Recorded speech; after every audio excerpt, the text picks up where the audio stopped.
I'm giving some crushed eggshells back to these hens because this little brown one has just started laying and she might need a bit of a top up of calcium. I've put these two in with the Welsh Summers now. She looks like she's molting again for some reason.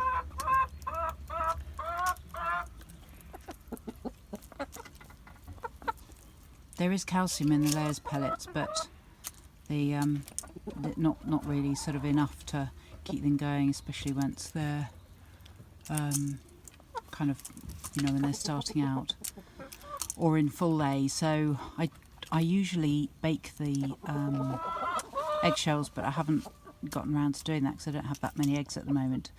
But it's fine to just feed them as they are. Although sometimes if you have a problem with... Oh, do be quiet. If you have a problem with egg eating, it's quite a good idea to bake them because they obviously get a taste for the sort of the remnants of egg inside the membrane, which you don't really want to encourage. But yeah, they're doing okay. This brown hen here is an absolute classic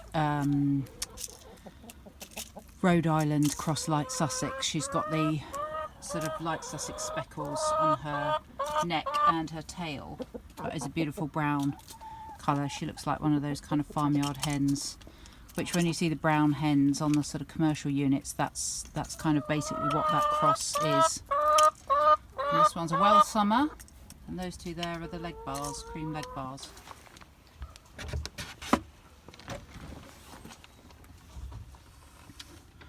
Just come to collect the eggs, and I've seen that we've got some slightly filthy hands now, slightly weird eggs going on. So this one is kind of it's sometimes called a wind egg, and basically you can see it's just the egg white in the membrane, so there's no shell on there.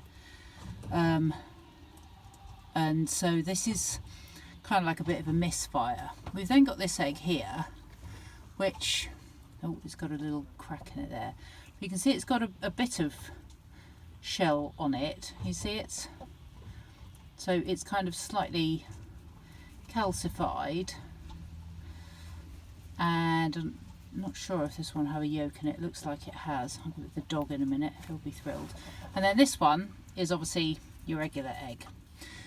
So quite often what will happen is when chickens have been off lay for a while, when they kind of come into lay again, as the days start getting a bit longer, they kind of have a few sort of misfires before their system gets back into place again. This time of year it's not really a problem. If it happens kind of while they're during the lay, it can indicate, you know, sort of during the summer, can indicate that there might be, you know, some problems in their system. But at this time of year it doesn't really matter. So, but, you know, like I said, there's nothing to sort of worry about. And yeah, we'll just hopefully they'll start just becoming proper eggs soon. You can see it's quite interesting, you can see that slightly lighter cap there. That's the air pocket, which if there were a chick developing on this yolk, it would get its oxygen from that little pocket of air at the top there underneath the membrane. So this is kind of, it's got the yolk and the white and this sort of initial membrane and just a thin coating of the actual shell itself.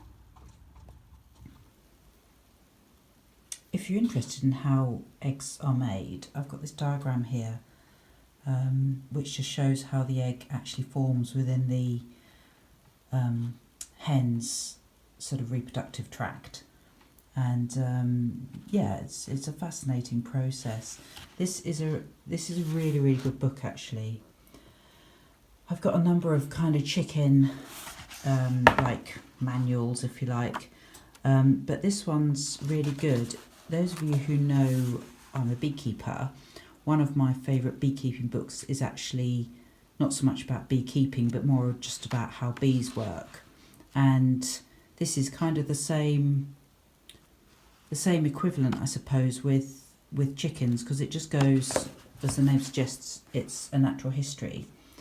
And it just talks, I've learnt a huge amount from this. It's just got about all the different calls, you know, and how the pecking order goes along and how they form their little flocks and this kind of thing. So if you're interested in chickens and you want to, you know, understand a little bit more on, you know, why we do things and how they do things, it's a really, really good book.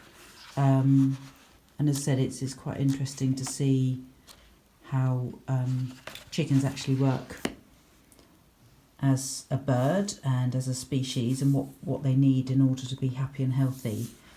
So this is a really good book. I'll try and remember to put a link to it in the description box. So yeah, it's a really good book. This is the variety of sizes of eggs we've got at the moment. So we've got this little one, which is one that the pullet has laid, which is kind of about the same size as that one. And going right up to this one here, which is one from one of the older hens. So yeah, quite a size difference between older hen and younger hen. So there we go. This happens at this time of year because they're kind of, oh, one's rolling away. They're all coming into lay again, and you sometimes get double yolkers, and so these are the young hens just as they start laying. And then we've got, oh, that's a Welsh summer egg. You can see how beautiful dark brown colour it is. And yeah, so these are the eggs we've got going on at the moment.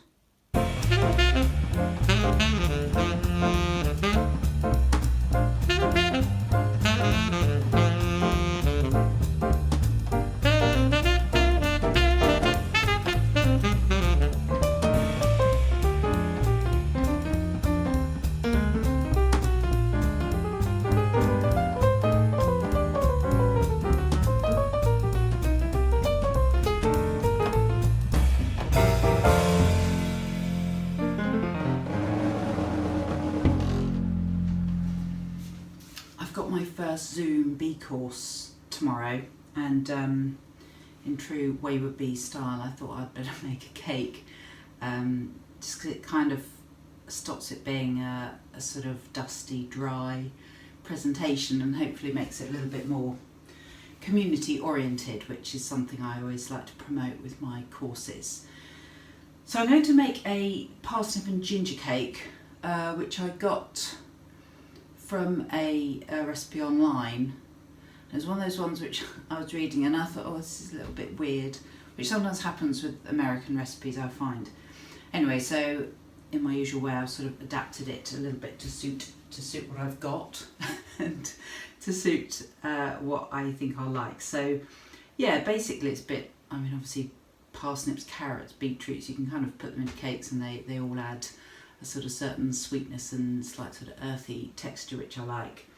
And I've got some parsnips here, and so I'm going to get on and put the cake together. It's a loaf cake, and then she's just using buttercream on top, but I'm just going to use glacé icing.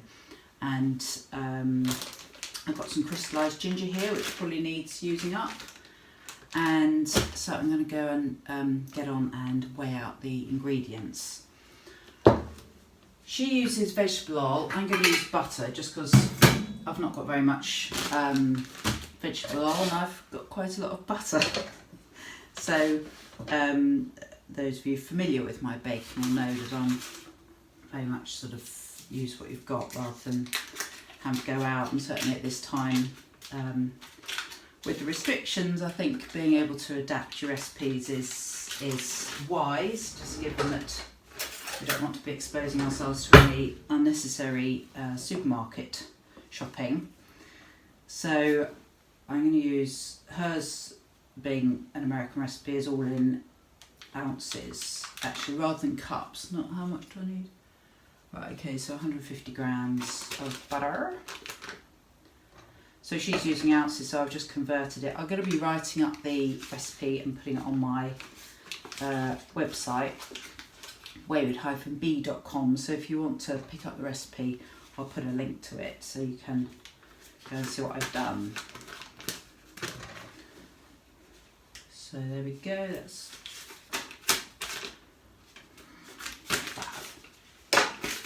put that on to melt. It's one of those recipes where you do the wet ingredients and then add the dry to them. So I will get on and weigh out the sugar.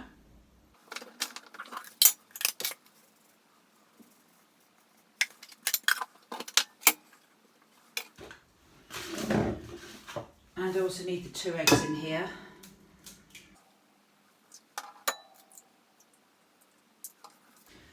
And once the butter's melted, I'll whisk that in.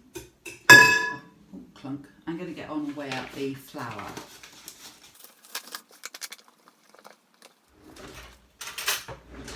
A couple of teaspoons of baking powder.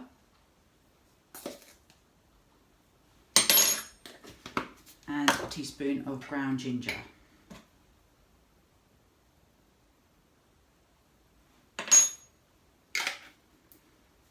So that's ready to go in. Slurp of tea.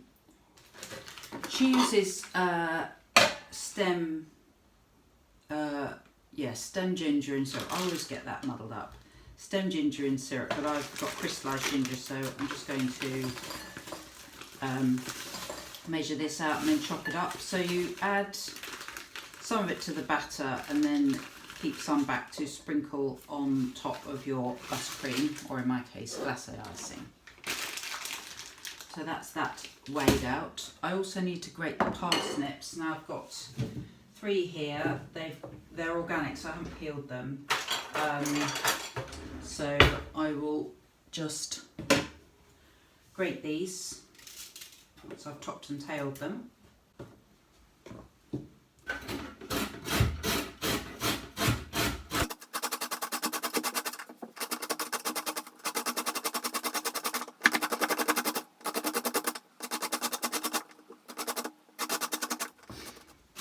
There we go, seem to have sprayed most of it over the kitchen.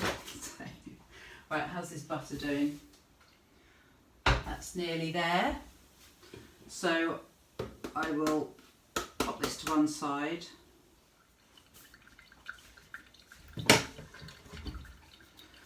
So the butter's melted now. I'm just going to leave it to cool for a few minutes so it doesn't scramble my eggs when I pop them in there.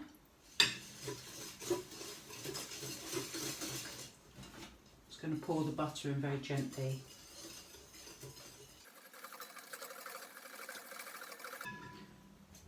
So I'm now going to add the parsnips to this. Ned, leave them alone.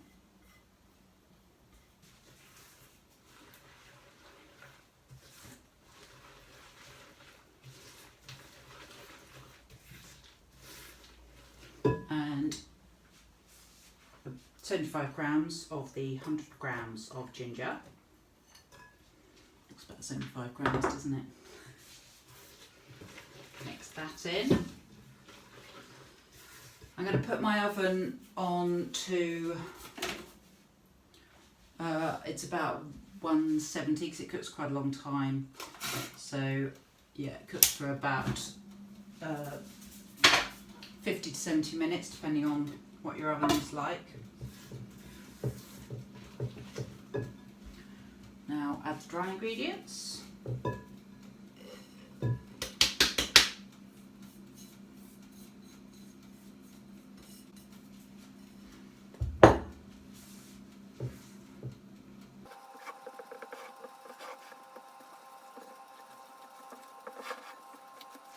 In the recipe, she says about using nuts, and I didn't think I had any.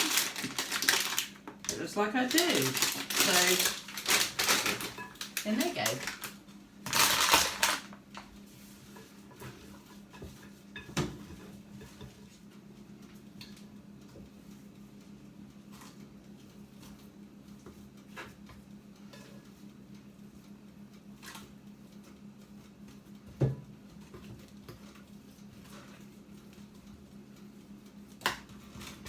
There we go. So that goes in for, like I said, about an hour.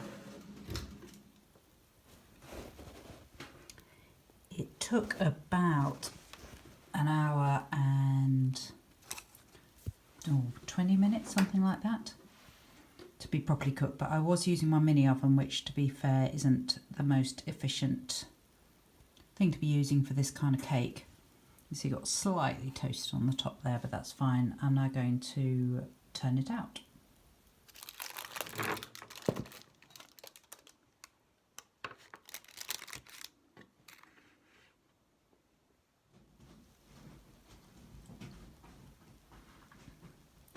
I've used this organic icing sugar from Suma, which is kind of a slightly fudgy colour because it's unrefined, and I've just glazed the top of the cake with that. Like I said, it's really yummy. I'd never have thought to put walnuts together with ginger, but it really works, and the cake is nice and moist, and we've already eaten a ridiculous amount, but you can hear Ned in the background, he's jealous. Anyway, so I would thoroughly recommend this as a cake, and let me know if you have a go at baking it.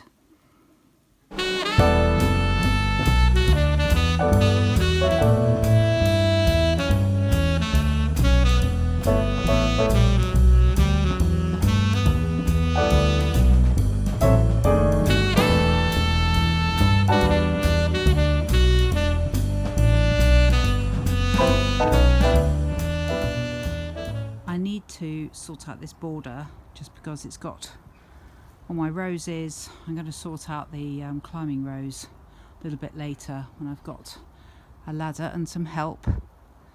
But I just need to prune the roses, trim back the comfrey and the hollyhock, and generally tidy this border up a bit. This hive here doesn't have any bees in it, that one does, but it's quite cool today, so they're not flying, but I will be careful to not knock into it. A couple of my roses are still flowering, you can see there, but I find they don't really smell at this time of year. Anyway, I'm going to get on and see what I can find underneath here and tidy it up a bit. Here we go.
One of the reasons I leave clearing up the garden until the weather's actually starting to warm up enough for the plants to start growing again is because all this kind of rubbish on top of the perennials, you can see these are all the comfrey shoots starting to grow again, but all this undergrowth really protects lots of little insects and other little critters that like to hide under here during the winter. Now you can see the little ladybird there. That's focusing, and there we've got a woolly bear. It's a caterpillar. I don't want to disturb them too much, but they overwinter as caterpillars. So just be a bit mindful when you're clearing stuff up. I'll put some more. I've got a few, kind of handfuls of leaves that I'll put back over them just to protect them. But yeah.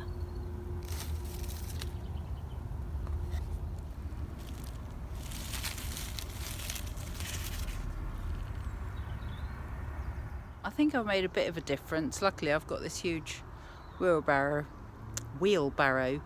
full of stuff to show me that I have indeed made a difference, but it's still, I really need to get those ones across the window sorted out, but I need to wait until I've got somebody who can help me with a ladder to do that. But yeah, I've been through and pruned back all my David Austin roses that I've had for about 10 years now, and they flower really well, so they love it. This is south facing, and they often get a bit sort of stunted if they're behind a beehive, but this little hive here, I'll have to see how that does.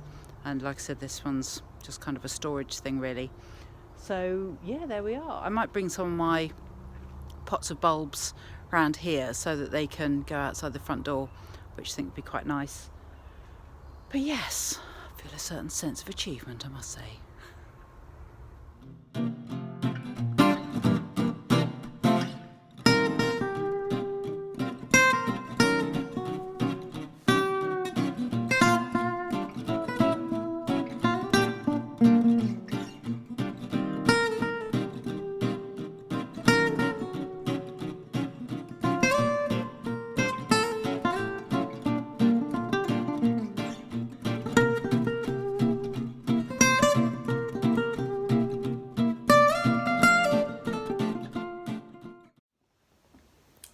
That concludes the vlog for this week. I'll be back in a couple of weeks' time to show you some more things from Shawpits, and maybe Neddy will have woken up by then. You alright, lad? Oh, sleepy boy. Tired from all his playing with his friend. So I hope you enjoyed this episode, and I will look forward to seeing you next time.